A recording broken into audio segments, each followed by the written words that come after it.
It's a few years now since I was a young boy, but I do remember growing up and being afraid, being fearful, especially around how I was treated by others, sometimes being bullied, and the deep fear that I experienced as a result of that. I remember at the time being encouraged to be brave, to be fearless, and to represent that type of strong will that's evident in that type of hero archetype. What I noticed at the time was that my fear wasn't really accepted, especially in little boys. They were supposed to grow up to be strong hero types. So in order for me to be accepted those years ago, I had to begin to deny my fear. But as it manifested in my body, I had to find a way to keep it under control. And I noticed at the time when I'd feel it rising through my body, the sensation coming up, I knew that it wasn't going to be accepted, so I would do my best to pretend I felt otherwise. I began to bury those feelings and deny those sensations. But what I didn't realize at the time was that I was holding my body tight. I was contracting like muscles, like the diaphragm and especially muscles around my throat, because I didn't want fear to be seen. I wanted to mask it. In order for me to be the person that I was requested to be, the brave little boy, I had to suppress and mask. That became my habit, and throughout the years there were other emotions that I felt weren't welcome in the world. So I began the same habitual practice of masking those. It was until much later in my life that I began to hear the word armor.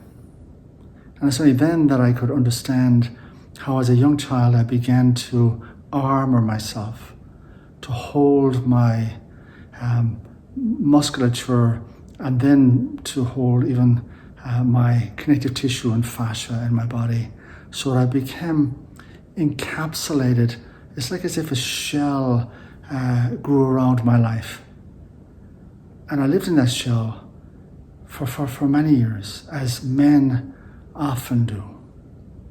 So there was this type of a contraction that took place for me to be able to control unwelcome emotions.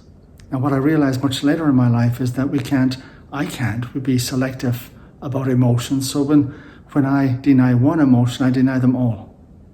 You'll notice in your body as a man sometimes that a strong emotion will be the only one that will break through, and that might be anger. Anger has the power to break through that type of imprisonment. But once that anger is over and is quelled, the body returns to being its subdued self.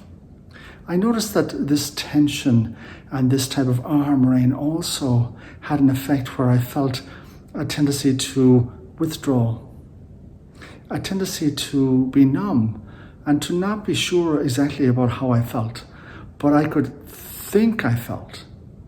That was very accessible to me, to use my intellect to explain how I felt.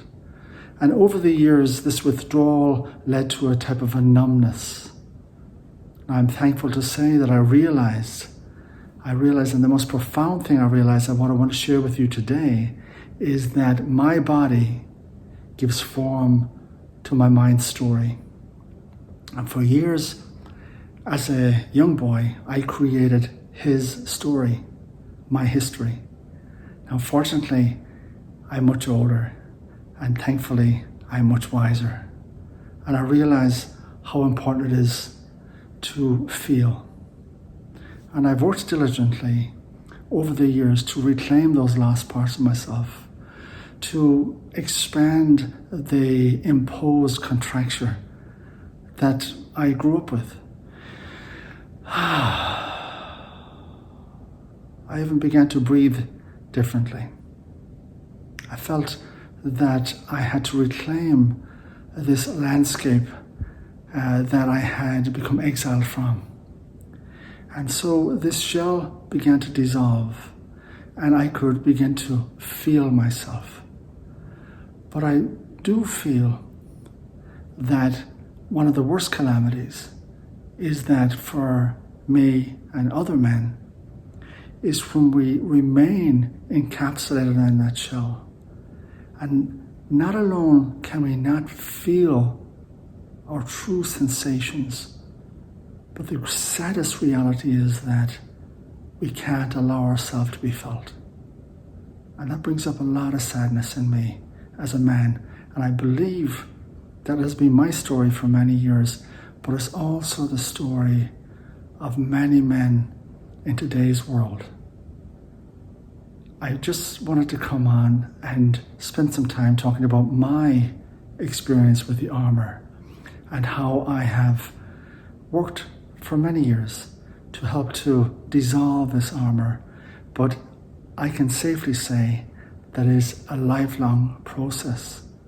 And every day is being diligent, being soft and being compassionate and being kind with myself so I can begin to let go of that holding.